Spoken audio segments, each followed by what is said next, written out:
Michael.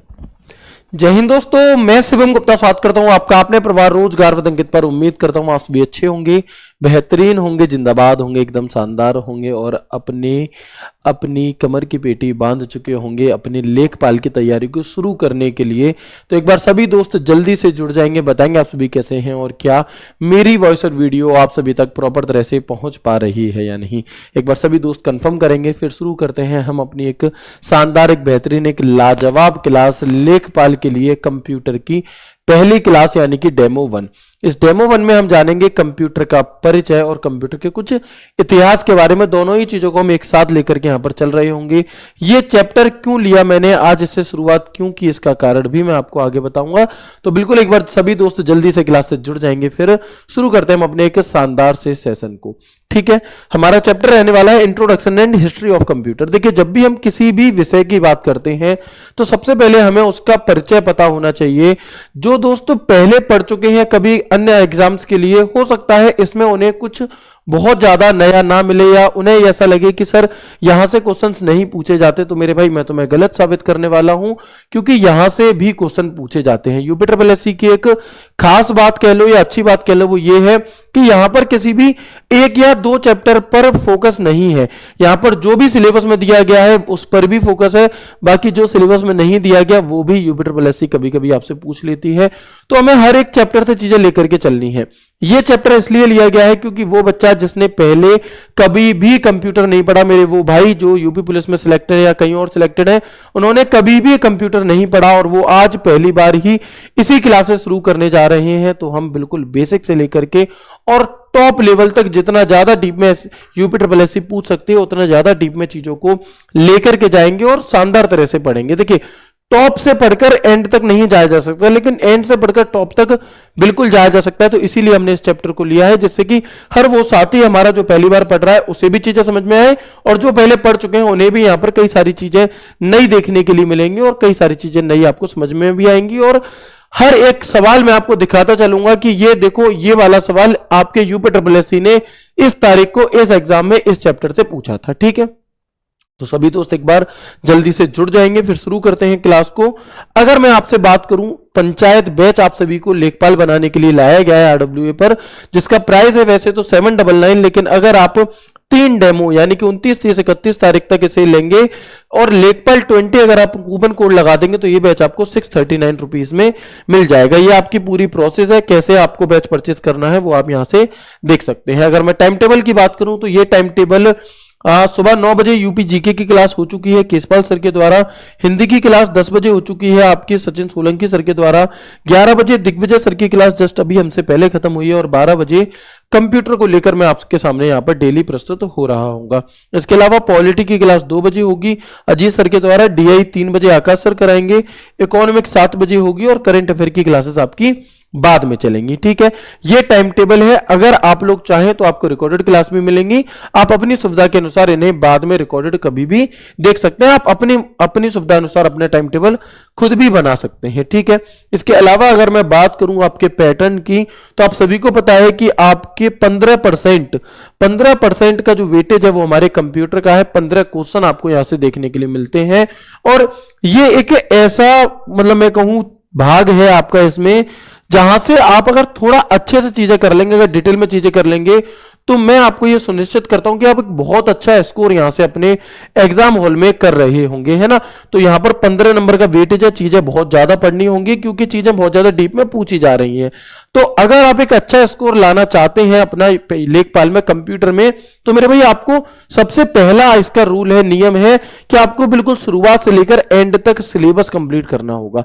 किसी भी नौकरी में अगर हमें सिलेक्शन लेना है तो उसका एक नियम होता है कि सबसे पहले आप सिलेबस कंप्लीट करें, उसके बाद उसकी आगे की प्रोसेस करें, है ना। तो पहले दिन से जो भाई एंड तक जुड़े रहेंगे, ये मेरा वादा है आपसे कि आप कंप्यूटर में एक बहुत अच्छा स्कोर कर रहे होंगे, जो आपने खुद ने भी नहीं सोचा होगा। भले ही आपने कभी कंप्यूटर नहीं पढ़ा, लेकिन आप इतना अच्छा स्कोर कर रहे होंगे। लेकिन मुझे आपके साथ की जरूरत है। इस विषय को लेकर जितनी मेहनत करनी होगी, जितनी रिसर्च करनी होगी, वो मैं आप सभी के लिए करूंगा। मुझे आपसे चाहिए तो सिर्फ और सिर्फ आपका भरोसा, आपका साथ और आपका 1 घंटे रोज का समय। इससे ज्यादा मुझे आपसे कुछ भी नहीं चाहिए। आप देखेंगे जैसे जैसे हमारे चैप्टर्स होते जाएंगे, आप हर प्रीवियस ईयर क्वेश्चन को उठाकर देखिएगा, पेपर को उठाकर देखिएगा, उस चैप्टर से बनने वाला हर एक क्वेश्चन आप यहां पर बना पा रहे होंगे। आगे बढ़ते हैं और देखते हैं। ठीक है जी। इसके बाद अगर मैं एक बार सिलेबस की डिस्कशन की बात करूं, क्योंकि यूपी ट्रिपल एससी का सिलेबस मेरे भाई बाकी परीक्षाओं से थोड़ा अलग है ना। अगर आप लोग सोच रहे हैं कि मैंने दिल्ली पुलिस के लिए पढ़ रखा है, मैंने सीजीएल के लिए पढ़ रखा है, क्या मुझे दोबारा पढ़ने की जरूरत है, तो जी हां, आपको बिल्कुल दोबारा से पढ़ने की जरूरत है, क्योंकि यूपी ट्रिपल एससी हर एक चैप्टर को बहुत ज्यादा डेप्थ में जाकर के पूछ रही है। दूसरा, यहां पर कुछ 4-5 चैप्टर ऐसे हैं जो बिल्कुल अलग हैं, जो अन्य परीक्षाओं में नहीं पूछे जाते और यहां पर वो पूछे जाते हैं। अच्छा, एक खास बात और अच्छी बात यह है कि अगर आपने एक बार इसका सिलेबस कंप्लीट कर लिया, फिर यूपी ट्रिपल एससी के आने वाले जितने भी पेपर हैं उन सब में यही सिलेबस काम करेगा। बस तुम्हें एक बार अच्छे से पढ़ लेना है, फिर चाहे आगे जूनियर असिस्टेंट आए, चाहे वीपीओ आए या कोई भी अन्य परीक्षा यूपी ट्रिपल एससी की आए, सिलेबस आपका वहां पर सेम टू सेम यही रहने वाला है। ठीक है, तो अगर मैं एक बार सिलेबस का डिस्कशन करूं तो आप देखेंगे कंप्यूटर, सूचना तकनीकी, इंटरनेट एवं वर्ल्ड वाइड वेब का इतिहास, परिचय एवं अनुप्रयोग, यह आपको यहां पर एक भाग दिया गया है। यहां से अगर मैं बात करूं तो आपसे इतने पार्ट में से कम 2 से 3 क्वेश्चन पूछ लेता है। 2 से 3 क्वेश्चन आपसे history of computer, generation of computer या क्लासिफिकेशन ऑफ कंप्यूटर, इससे 1 क्वेश्चन, इंटरनेट वाले पार्ट से 2 से 3 क्वेश्चन आपसे पूछ लेता है ईमेल से। अच्छा, मैंने अभी जितने भी पेपर हुए ना यूपी ट्रिपल एससी के 2024-25 में, हर एक पेपर को बहुत अच्छे से एनालिसिस किया। मैंने कोशिश की कि मैं आपको एक ऐसा चार्ट प्रोवाइड करा सकूं कि इस चैप्टर से इतने क्वेश्चन बनते हैं, इससे इतने क्वेश्चन बनते हैं, लेकिन मैं वो नहीं कर सका। क्यों? क्योंकि यूपी ट्रिपल एससी ने ऐसा पैटर्न फॉलो ही नहीं किया। किसी एग्जाम में तो मेल के, ईमेल के 3 से 4 क्वेश्चन, एक पेपर में मैंने देखा एक्सेल के 6 क्वेश्चन, एक पेपर में देखा एक्सेल का 1 ही क्वेश्चन है, वर्ड का 1 ही क्वेश्चन है। मतलब हम चाहते हुए भी किसी भी चैप्टर को ये नहीं कह सकते कि ये ज्यादा इंपॉर्टेंट है और ये थोड़ा कम इंपॉर्टेंट है। इसके हर एक चैप्टर अपने आप में बहुत इंपॉर्टेंट है। अगर आप सच में पूरे में से पूरा करना चाहते हैं तो आपको हर एक चैप्टर को प्रॉपर डेप्थ में और अच्छे तरह से कवर करना होगा। ठीक है, तो यहां से आपके वर्ल्ड वाइड इंटरनेट से बहुत क्वेश्चन पूछे जाते हैं, प्रोटोकॉल से related, IP address, MAC address, OSI model से रिलेटेड, हार्डवेयर एंड सॉफ्टवेयर से रिलेटेड आपके क्वेश्चन पूछे जाते हैं, इनपुट एंड आउटपुट से रिलेटेड पूछे जाते हैं, इंटरनेट की प्रोटोकॉल्स, आईपी एड्रेस कौन कौन से होते हैं, कितने प्रकार के होते हैं। ठीक है, इसके अलावा आईटी गैजेट एवं उनका यूज कैसे किया जाता है, ईमेल आईडी को बनाना, हर शिफ्ट में आपको कम से कम 1 और अधिक से अधिक 2 क्वेश्चन देखने के लिए मिल सकते हैं ईमेल से, प्रिंटर, टैबलेट एवं मोबाइल का यूज कैसे किया जाता है, वर्ड प्रोसेसिंग, एमएस एक्सेल और एमएस वर्ड, इन दोनों से आपको कम से कम 2 से 4 क्वेश्चन देखने के लिए मिलते हैं आपके पेपर में। ऑपरेटिंग सिस्टम, सोशल नेटवर्किंग और ई गवर्नेंस, ई बैंकिंग, ई कॉमर्स, यहां से आपको कम से कम 1 से 2 क्वेश्चंस देखने के लिए मिल रहे होते हैं।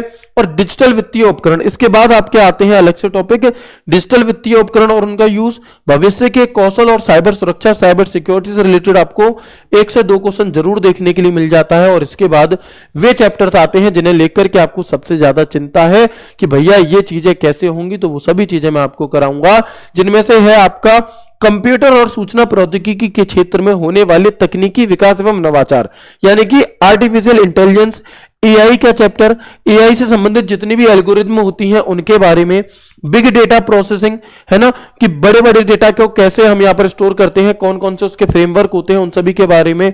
ठीक है, डीप लर्निंग, मशीन लर्निंग के टाइप, मशीन लर्निंग के जितनी भी आपकी एल्गोरिथम्स होती हैं उन सभी को, इंटरनेट ऑफ थिंग्स, जितनी भी डिवाइसेस होती हैं इंटरनेट ऑफ थिंग्स की, ये सभी चीजें हम यहां पर अपने सिलेबस में कवर करने वाले हैं। अगर मैं आपको इन शॉर्ट बताऊं तो जो ऊपर का आपका पूरा सिलेबस दिया गया है, इसमें आपको 9 से 10 क्वेश्चन देखने के लिए मिलते हैं।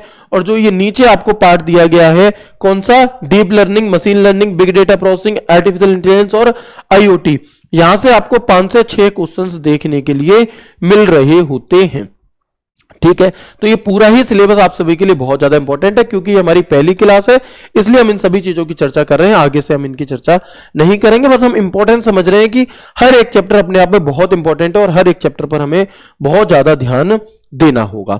ठीक है, अब हम यहां से शुरू करने जा रहे हैं अपनी क्लास को। भैया पहले सरस्वती माता का नाम ले लेते हैं एक बार, फिर शुरू करेंगे अपनी क्लास को। मेरे वे सभी साथी जो पहले कभी किसी अन्य एग्जाम्स के लिए पढ़ चुके हैं, वे इस बात को लेकर बिल्कुल परेशान नहीं होंगे कि सर पहले हार्ड वाला टॉपिक कराओ। संभव ही नहीं है दोस्त, आप सभी समझदार हो। हम बिल्कुल बेसिक से टॉप लेवल तक लेकर के चलेंगे। एक चैप्टर जब कंप्लीट हो जाएगा तब तुम्हें खुद पता चलेगा कि हम कितनी डेप्थ में हर चीज को लेकर के चल रहे हैं और क्यों ये बेसिक चैप्टर्स भी इंपॉर्टेंट है, वो भी मैं आपको इस एक डेमो में दिखाऊंगा। तो पूरी क्लास को ध्यान से जरूर देखिएगा। शुरू करते हैं क्लास को। जब भी हम किसी विषय के बारे में बात कर रहे होते हैं तो सबसे पहले हमें यह पता होना चाहिए कि उस सब्जेक्ट का जो नाम है वो नाम आया कहां से, है ना। जो एक शब्द है हमारा कंप्यूटर, ये कंप्यूटर शब्द आखिरकार बना कैसे, किस भाषा से इसे लिया गया, इसका मतलब क्या होता है ना। तो हम देखेंगे कि एक भाषा होती है लैटिन। जो कंप्यूटर शब्द है मेरे भाई, ये लैटिन भाषा में एक शब्द होता है हमारा कंप्यूटर। कौन सा एक शब्द होता है लैटिन भाषा में जिसे हम कहते हैं कंप्यूटर।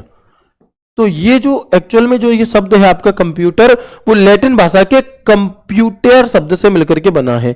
अब आपने कई बार ये भी सुना होगा कि भैया कंप्यूट शब्द से तो सुना था, कंप्यूटर आज पहली बार सुन रहे हैं। तो देखिए, लैटिन भाषा का शब्द है कंप्यूटर और इसे इंग्लिश में कहा जाता है आपका, है ना, इसे कहा जाता है कंप्यूट। बस बोलने का अंतर हो जाता है कई जगह पे। तो इसीलिए इन दोनों को मिला करके इसे कहा जाने लगा क्या मेरे भाई, कंप्यूटर, है ना। इन दोनों से ही मिलकर के आपका कंप्यूटर और कंप्यूट, इन दोनों से मिलकर के बन गया आपका एक शब्द जिसे हम कहते हैं कंप्यूटर। अगर आपसे मेनली पूछा जाए कि कंप्यूटर जो शब्द है वो किस भाषा से मिलकर बना है, तो हम कहेंगे कि ये लैटिन भाषा के कंप्यूटर शब्द से मिलकर के बना है।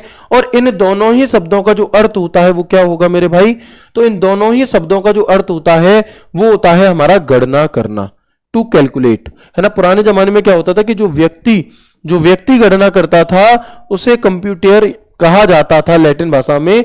तो कंप्यूटर जो शब्द है ये लैटिन भाषा के कंप्यूटर शब्द से मिलकर के बना है जिसका अर्थ होता है गणना करना।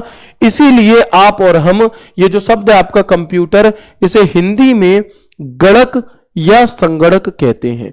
अगर हम आपसे कहें कि इसे हिंदी में क्या कहा जाता है मेरे भाई, तो हम कहेंगे कि इसे गणक या फिर संगणक कहा जाता है। ठीक है, कोई दिक्कत नहीं है या इतनी बात में किसी भी प्रकार की, बिल्कुल। लेकिन क्या आपको यह पता है, नहीं पता तो पता होना चाहिए कि जिस कंप्यूटर पर आज आप और हम और ये पूरी दुनिया काम कर रही है, ऐसे कंप्यूटर को बनाने की कभी किसी ने सोचा ही नहीं था। फिर क्या सोचा था जी, तो पुराने जमाने में क्या होता था कि सबसे बड़ा जो एक चैलेंज था वो था कैलकुलेशंस का, कि बहुत बड़ी बड़ी जो गणनाएं होती हैं, जो बहुत बड़ी बड़ी कैलकुलेशंस होती हैं, वो किस प्रकार की जाए, है ना। तो कंप्यूटर का जो मेनली काम था वो कहीं ना कहीं शुरुआती तौर पर गणना करने का था, कैलकुलेशन करने का था।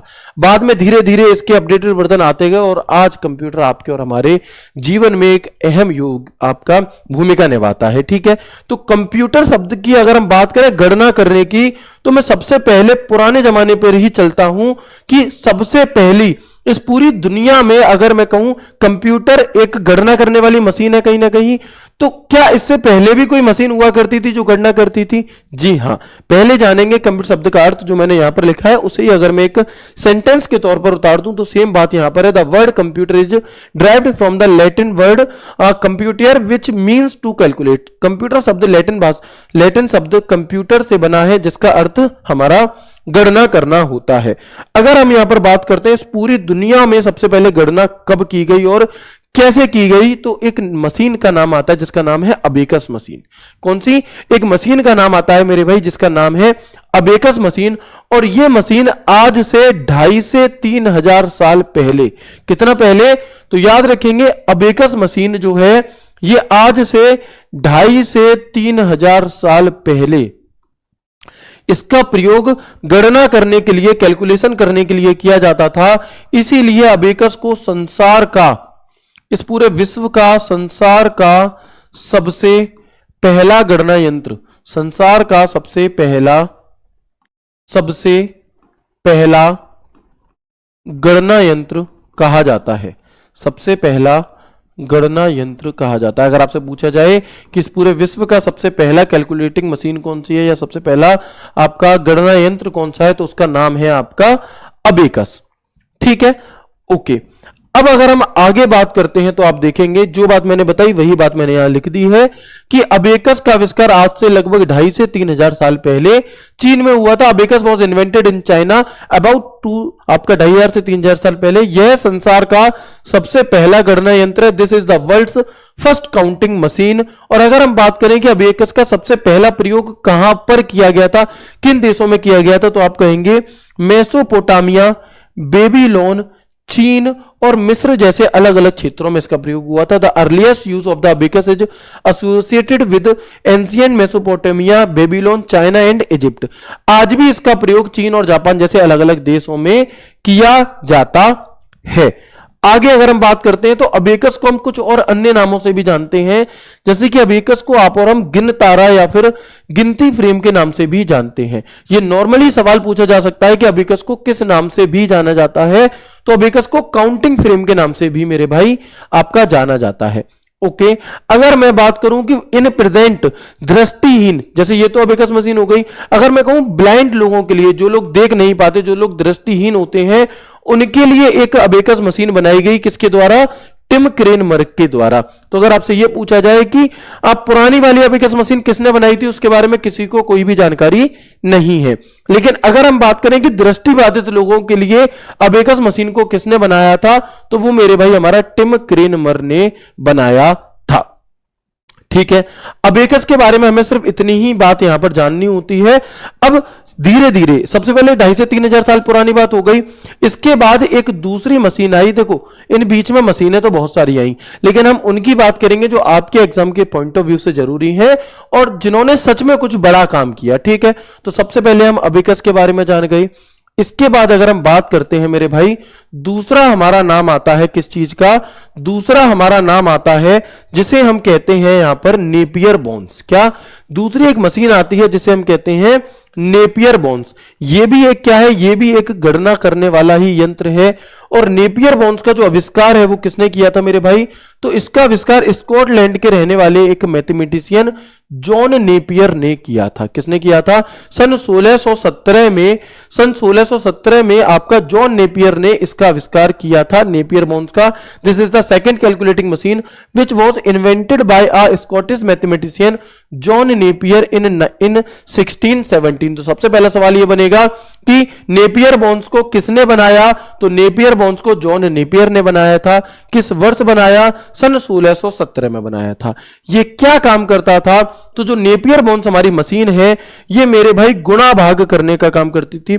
मैनुअल रूप से संचालित गणना उपकरण था और यह आपका गुणा भाग करती थी, मैनुअली ऑपरेटेड काउंटिंग इक्विपमेंट। और ये आयताकार छड़ के सेट में हाथी के दांत और लकड़ी आदि से बनी हुई होती थी। ये सवाल पूछा गया था एक पेपर में कि बताएं वह कौन सी आपकी मशीन थी जिसे बनाने के लिए हाथी के दांत, लकड़ी आदि का प्रयोग किया गया था, तो वो हमारी नेपियर बोन्स हुआ करती थी। यहां पर आप देख सकते हैं ये machine. These are made of ivory और wood and metal in sets of rectangular rods.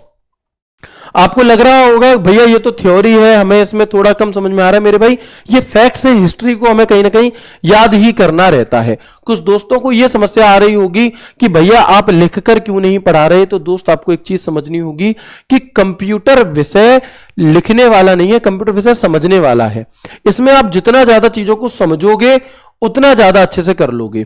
अगर मैं इन्हीं चीजों को लिखूंगा तो मेरी आधे से ज्यादा एनर्जी और आधे से ज्यादा जो समय है वो सिर्फ और सिर्फ लिखने पर जाएगा, आप समझ नहीं पाएंगे चीजों को। जबकि अगर आप चीजों को समझ लेंगे तो आपको हो सकता है आपको लिखने की भी आवश्यकता ना हो सकता है आपको नोट्स भी ना बनाने पड़े। मैं आपको चीजों को क्लास में ही याद करा दूं और इसका मैं उदाहरण आपको एमसीक्यूज करा कर दूंगा अभी आज ही की क्लास में कि कैसे यहां से किस तरीके से आपसे क्वेश्चन पूछे जाते हैं और कितनी चीजें तुम्हें क्लास में याद हो गई। अगर मैं आपको लिख करके पढ़ाऊंगा तो आप साथ के साथ नोट्स बनाओगे, साथ के साथ आप उतारने में लग जाओगे। और ये इमला की क्लास नहीं है कि तुम हिंदी लिखना सीख रहे हो, मैं बोलूं तुम उतारो, ना तुम समझो ना मैं समझाऊं, कोई अर्थ नहीं रहेगा उसका। तो मेरी उन सभी दोस्तों से रिक्वेस्ट रहेगी कि आपको ये पूरा ही विषय लिख करके नहीं पढ़ना है, इस पर समझने पर ज्यादा जोर देना है बजाय लिखने के। अगर आप नोट्स नहीं भी बनाओगे कोई समस्या नहीं है, तुम फिर भी अच्छा करोगे, लेकिन अगर समझोगे नहीं और कितने भी तुम नोट्स बना लोगे मेरे भाई कोई फायदा नहीं होगा उससे, ठीक है। चलिए इसके बाद अगर हम बात करते हैं नेपियर बोन्स के अलावा एक अगली मशीन आती है हमारी सन 1622 में, जिसका नाम होता है पास्कलाइन मशीन। कौन सी? सन 1622 में एक दूसरी मशीन बनाई गई जिसे किसने बनाया था? ब्लेज पास्कल, जो कि फ्रांस के रहने वाले थे। तो इसे फ्रांस के रहने वाले ब्लेज पास्कल ने बनाया था। कब? सन 1642 में। और इस मशीन का नाम क्या था? इस मशीन का नाम था मेरे भाई पास्कलाइन, है ना। इस मशीन का नाम था क्या मेरे भाई? पास्कलाइन था। Blaise Pascal invented the Pascaline in 1642। और ये जो मशीन थी ये केवल जोड़ व घटाए ही कर सकती थी, यानी कि ये सिर्फ और सिर्फ हमारा प्लस और माइनस का ही काम करती थी। इसीलिए इस मशीन को एडिंग मशीन के नाम से भी जाना जाता है। किस नाम से? It could only add and subtract, that is why it was also called adding machine. It is also called the first mechanical calculator. इसे पहला यांत्रिक कैलकुलेटर के रूप में भी जाना जाता है। और यह सवाल आपसे एक पेपर में पूछा गया था, ठीक है दोस्त। चलिए आगे बढ़ेंगे और देखेंगे हम यहां पर कि यह मशीन कैसी दिखती थी आपकी। तो इसमें पहिए, गियर और सिलेंडर का प्रयोग किया जाता था। अगर आपसे पूछा जाए कि वह कौन सी मशीन है जिसे बनाने के लिए पहिए, गियर और सिलेंडर का प्रयोग किया जाता है, तो वो हमारी पास्कलाइन मशीन होती है। ये मशीन बिल्कुल वैसी दिखती है जैसे नई नई दुल्हन जब अपने घर पे अपने साथ एक सूटकेस लेकर के आती है, उसमें जो लॉक लगाने वाले पहिए होते हैं, कुछ वैसे ही पहिए मेरे भाई हमारे यहां पर यूज होते थे। अब देखो यहां से सवाल कैसे पूछा गया था आपका, तो यूपिटर पैलेस कनिष्ठ सहायक 27 अगस्त 2023 को यह सवाल आपसे पूछा गया था। बताएंगे सवाल का उत्तर क्या होगा, पढ़िएगा खुद। पहले यांत्रिक कैलकुलेटर को खाली जगह कहा जाता था, क्या कहा जाता था बताएंगे, है ना। बिल्कुल सर, आप बोले थे यूपिटर प्लस सी के लेवल का पढ़ाएंगे। दोस्त लेवल कैसे बनता है? किसी भी चीज का जो लेवल है वो पहले बेस से ही तो बनेगा मेरे भाई। मैं मना कहां कर रहा हूं, लेकिन तुम उसका बेस भी तो पढ़ोगे कि डायरेक्टली मैं तुम्हें आर्टिफिशियल इंटेलिजेंस और आपको आईओटी इंटरनेट ऑफ थिंग्स पढ़ा दूं। बताओ, आप इस पूरे बैच को पढ़िए, उसके बाद आपको पता चलेगा कि हाँ कितना लेवल का पढ़ा है। मेरे भाई शुरुआत तो यहीं से होगी ना। अगर आपको किसी भी छत पर जाना है तो पहली सीढ़ी पर पैर रखोगे या डायरेक्टली पूसी वाली पर रख दोगे? समझदार हो दोस्त इतने तो, ठीक है। देखेंगे, बताएंगे पहले यांत्रिक कैलकुलेटर को क्या कहा जाता था। ध्यान देंगे यहां पर कैलकुलेटर लिखा है, अगर कंप्यूटर लिखा होगा तो उत्तर कुछ और हो जाएगा, ठीक है। तो इस सवाल का उत्तर क्या होगा हमारा? कैलकुलेटर जी नहीं, गैलीलियो जी नहीं, और ऑपेट नहीं, क्या हो जाएगा? पास्कलाइन। तो कब बनाया गया था? सन 1642 में ब्लेज पास्कल के द्वारा इसे बनाया गया था। इसके बाद अगर हम बात करते हैं और आगे जब हम चलते हैं तो एक बहुत महत्वपूर्ण मशीन निकल करके आती है जिसे हम कहते हैं डिफरेंस इंजन। जिसे हम क्या कहते हैं मेरे भाई? एक बहुत महत्वपूर्ण मशीन निकल करके आती है जिसे हम कहते हैं डिफरेंस इंजन। और डिफरेंस इंजन को किस वर्ष बनाया गया था? तो आप याद रखिएगा कि डिफरेंस इंजन को मेरे भाई सबसे पहले सन 1822 में बनाया गया था। और किसके द्वारा बनाया गया था आप मुझे बता सकते हैं? तो याद रखिएगा कि डिफरेंस इंजन को चार्ल्स बेबेज के द्वारा बनाया गया था। किसके द्वारा मेरे भाई? तो हम कहेंगे चार्ल्स बेबेज के द्वारा बनाया गया था। ऐसा नहीं है कि हम बिल्कुल लिख करके नहीं पढ़ेंगे, जहां लिखने की बात होगी वहां लिखेंगे, जहां प्रैक्टिकल समझने की बात होगी वहां कंप्यूटर को चलाकर प्रैक्टिकल समझेंगे, वर्ड एक्सेल जैसे टॉपिक में, ईमेल जैसे टॉपिक में। और जहां पर सिर्फ समझने की बात होगी तो वहां पर हम समझेंगे, ठीक है। तो सबसे पहले जो 1822 में एक डिफरेंस इंजन नाम की मशीन थी, इसे किसके द्वारा बनाया गया था? तो इसे चार्ल्स बेबेज के द्वारा बनाया गया था। अगर हम बात करें इसमें कौन से मेथड का प्रयोग किया गया था, तो इसका प्रयोग फिनाइट डिफरेंस मेथड, कौन सा? इसका प्रयोग फिनाइट डिफरेंस मेथड से गणितीय तालिकाएं यानी कि टेबल्स बनाने के लिए होता था, लेकिन इसमें प्रोग्रामिंग और मेमोरी नहीं थी। यानी कि जो डिफरेंस इंजन है हमारा शुरुआती दौर का 1822 में जैसे बनाया, ये किस मेथड पर काम करता था? तो मेरे भाई ये हमारा ये हमारा फिनाइट डिफरेंस मेथड पर काम करता था, और लेकिन इसमें प्रोग्रामिंग और मेमोरी नहीं हुआ करती थी। It was used to create mathematical tables using the finite difference method, but it lacked programming and memory capabilities. तो ये चीज मैंने आपको पहले कभी भी किसी भी बैच में नहीं पढ़ाई, इस वाले में पढ़ा रहा हूं। कारण यही है कि यहां पर चीजें डिटेल में पूछी जाती हैं, इसलिए ये मेथड तुमने आज पहली बार पढ़ा होगा। ठीक है ना दोस्त। तो फिनाइट डिफरेंस मेथड पर हमारा काम करता था कौन सा? Difference engine. सीधे सीधे यही बात आपको याद रखनी है। ठीक है, आगे बढ़ेंगे। इसके बाद देखेंगे, ये हमारी डिफरेंस इंजन मशीन है जो आपको यहां पर दिखाई दे रही है। इसके बाद अगर हम एक अगली और मशीन की बात करते हैं तो ये थी एनालिटिकल इंजन, और इसे भी किसने बनाया? इसे भी सन 1837 में चार्ल्स बेबेज के द्वारा बनाया गया। किसके द्वारा बनाया गया मेरे भाई? चार्ल्स बेबेज के द्वारा बनाया गया।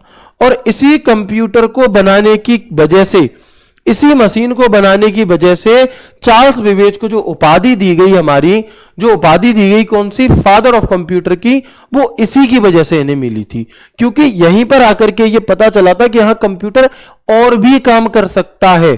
ठीक है ना। तो अगर मैं बात करूं एनालिटिकल इंजन किस वर्ष बनाया गया, तो इसे हम हिंदी में विश्लेषणात्मक इंजन कहते हैं। इसे सन 1837 में चार्ल्स बेबेज के द्वारा बनाया गया था, और इसी कंप्यूटर को पहला यांत्रिक कंप्यूटर, इसी को पहला यांत्रिक कंप्यूटर भी कहा जाता है। क्या कहा जाता है? इसे को मेरे भाई पहला यांत्रिक कंप्यूटर भी कहा जाता है। याद रखिएगा, पहला यांत्रिक कैलकुलेटर कुछ और था। पहला यांत्रिक कैलकुलेटर हम किसे कह रहे थे? तो जो पहला यांत्रिक कैलकुलेटर था वो पास्कलाइन मशीन थी, लेकिन यहां पर पहला यांत्रिक कंप्यूटर है। ठीक है, इसे हम फर्स्ट मैकेनिकल कंप्यूटर भी कह देते हैं। कौन सा? इसे हम फर्स्ट मैकेनिकल कंप्यूटर भी कहते हैं, फर्स्ट मैकेनिकल कंप्यूटर। और यह सवाल आपसे एसएससी सीएचएसएल में पूछा गया था, सीएचएसएल मेंस में। फर्स्ट मैकेनिकल कंप्यूटर हम किसे कहेंगे? तो वो मेरे भाई यहां पर आपका इस एनालिटिकल इंजन को कहा जाता है। अगर हम देखें तो एनालिटिकल इंजन एक सामान्य प्रयोजन यानी कि जनरल पर्पस से यांत्रिक कंप्यूटर का विचार था, जिसे सन 1837 में प्रेजेंट किया गया था, और इसे आधुनिक कंप्यूटर का खाका यानी कि ब्लूप्रिंट भी कहा जाता है। यानी कि जो कंप्यूटर आज के टाइम पर आप और हम यूज कर रहे हैं, उन्हीं कंप्यूटर है ना, तो इसी को उसका ब्लूप्रिंट कहा जाता है। आज के कंप्यूटर का ब्लूप्रिंट कौन सा था? एनालिटिकल इंजन, जिसे किसने बनाया था? चार्ल्स बेबेज ने। इसी की वजह से इन्हें क्या कहा जाता है? Father of computer. The analytical engine was general purpose mechanical computer concept proposed in 1837। It is regarded as the blueprint of the modern computer. ठीक है, यही बात मैंने यहां फिर लिख दी है कि एनालिटिकल इंजन को पहला यांत्रिक कंप्यूटर के नाम से भी जाना जाता है। फर्स्ट मैकेनिकल कंप्यूटर कौन सा है हमारा? तो वो मेरे भाई हमारा एनालिटिकल इंजन ही है। तो अब अगर मैं यहां से बात लेकर के आऊं तो आप मुझे बताएंगे कि फादर ऑफ कंप्यूटर जो है वो किसे कहा जाता है। ठीक है, मैं जनरली इस वाली बात को बिल्कुल शुरुआत में ही बता देता हूं, लेकिन नहीं, आज हम यहां पर हिस्ट्री और इंट्रोडक्शन दोनों को साथ में लेकर के चल रहे हैं। ठीक है, तो पहले हमने सबसे पहले हिस्ट्री जानी और धीरे धीरे करके यहां तक आए। अब चार्ल्स बेबेज को क्या कहा जाता है? तो हम कहेंगे कि भैया इसे कंप्यूटर के जनक या पिता, फादर ऑफ कंप्यूटर किसे कहा जाएगा? वो चार्ल्स बेबेज को कहा जाता है।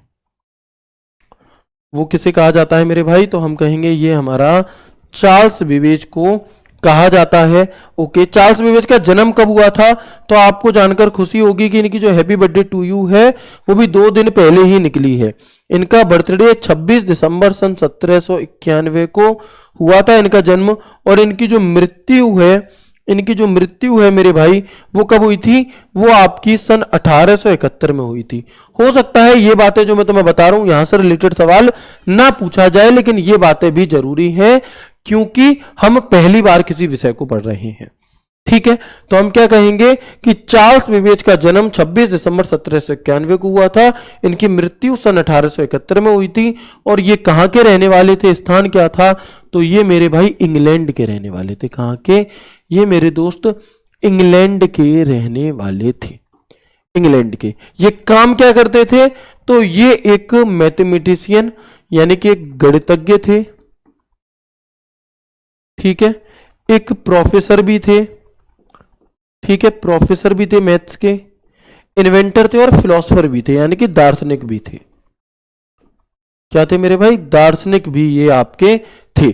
अब यहां से रिलेटेड आप लोगों को जिन्हें ये लग रहा है कि सर यहां से संबंधित सवाल नहीं पूछे जाते, तो मैं आपके सामने लाया हूं यहां पर यूपी ट्रिपल एससी ऑडिटर 5 जनवरी 2025 का पेपर।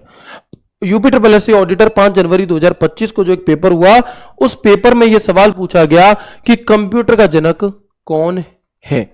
ठीक है, तो ऐसा नहीं है कि हम किसी भी पर्टिकुलर चैप्टर को छोड़ करके आगे बढ़ जाएंगे और वहां से सवाल नहीं पूछे जाएंगे, भैया सबसे पूछे जाते हैं। ठीक है, तो एक एक करके सभी चीजें जब आप जानोगे, पूरा सिलेबस कंप्लीट कर लोगे, बहुत अच्छा स्कोर आप करोगे। बस आपको पेशेंस रखना होगा। Patience is the key of success. अगर आप पेशेंस नहीं रखेंगे, आप भटकेंगे, तो मेरे भाई हो सकता है आपको भटकते भटकते ही 1.5-2 महीने निकल जाए और आपके एग्जाम डेट भी आ जाए।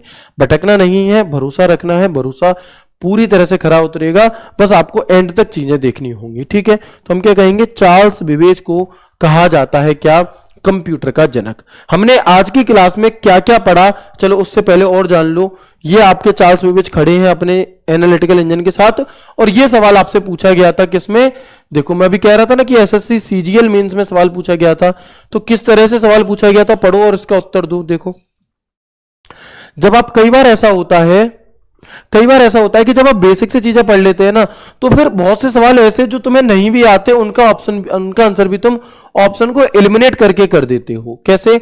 निम्नलिखित में से किसे चार्ल्स बेबेज द्वारा डिजाइन किया गया पहला मैकेनिकल कंप्यूटर माना जाता है? अब देखो, ये उन बच्चों के लिए समझने वाली बात है, ये उन दोस्तों के लिए समझने वाली बात है जो सिर्फ और सिर्फ हिंदी में चीजें पढ़ते हैं।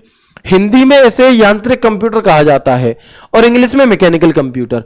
अब एग्जामिनर ने हिंदी में भी उसे मैकेनिकल इंजन ही नाम दिया, मैकेनिकल कंप्यूटर ही नाम दिया है।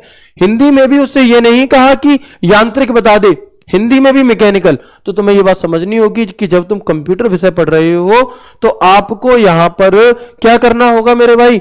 आपको यहां पर हिंदी इंग्लिश दोनों पर फोकस करना होगा, बजाय इंग्लिश पर थोड़ा ज्यादा फोकस करना होगा। ठीक है, तो हम क्या कहेंगे? यूनिवैक जी नहीं, यूनिवर्सल ऑटोमेटिक कंप्यूटर आगे पढ़ेंगे हम इसके बारे में। अबेकस ये तो संसार का सबसे पहला गणना यंत्र था। एनियाक पहला डिजिटल कंप्यूटर नहीं, एनालिटिकल इंजन इस सवाल का बिल्कुल सही उत्तर है। ठीक है, तो आज की क्लास में अभी चलेगी क्लास, जिसमें एक क्विक रिवीजन आप लोगों को करा देता हूं कि मैंने अभी तक क्या क्या आपको पढ़ाया है और कितना कुछ आपको समझ में आ गया।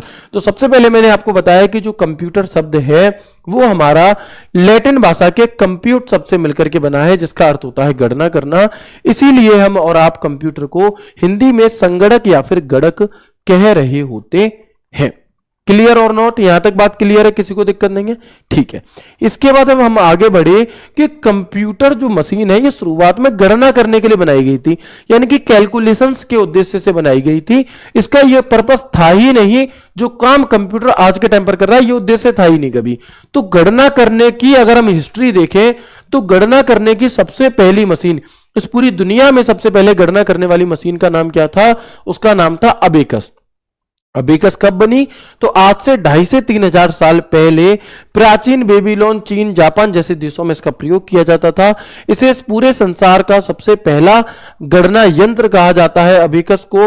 और आपका जो दृष्टिबाधित लोग होते हैं, उनके लिए अबेकस किसने बनाया? तो टिम क्रेनमर ने मेरे भाई बनाया था। ठीक है, अबेकस के बाद अगर हम दूसरी मशीन की बात करते हैं, तो एक मशीन बनाई गई सन 1617 में, जिसका नाम था नेपियर बोन्स। और नेपियर बोन्स को किसने बनाया? जॉन नेपियर ने बनाया। जॉन नेपियर कहां के रहने वाले थे? स्कॉटलैंड के रहने वाले थे। और ये जो आपकी नेपियर बोन्स मशीन थी, ये हाथी के दांत, लकड़ी, अलग अलग पार्ट्स से मिलकर के बनती थी आपकी। और ये आपकी क्या करती थी? ये गुणा भाग करने का काम करती थी। इसके ठीक बाद एक अगली मशीन आई, जिसका नाम था सन 1642 में जो मशीन आई, जिसका नाम था आपका पास्कलाइन मशीन। और पास्कलाइन को किसने बनाया? तो हम और आप कहेंगे कि भैया पास्कलाइन को ब्लेज पास्कल ने बनाया। ये फ्रांस के रहने वाले थे और सन 1642 में इन्होंने इसे बनाया था। क्योंकि ये जो मशीन है हमारी पास्कलाइन, ये सिर्फ और सिर्फ जोड़ और घटाए कर सकती थी, यानी कि only on plus and minus ये करती थी। इसीलिए इस मशीन को एडिंग मशीन के नाम से भी जाना जाता था। एडिंग मशीन के नाम से जाना जाता था और यह पहला यांत्रिक कैलकुलेटर के तौर पर भी जानी जाती है। पास्कलाइन मशीन को आप और हम पहली यांत्रिक कैलकुलेटर, फर्स्ट मैकेनिकल कैलकुलेटर के नाम से भी जान रहे होते हैं। इसके तुरंत बाद हम आगे बढ़कर कहां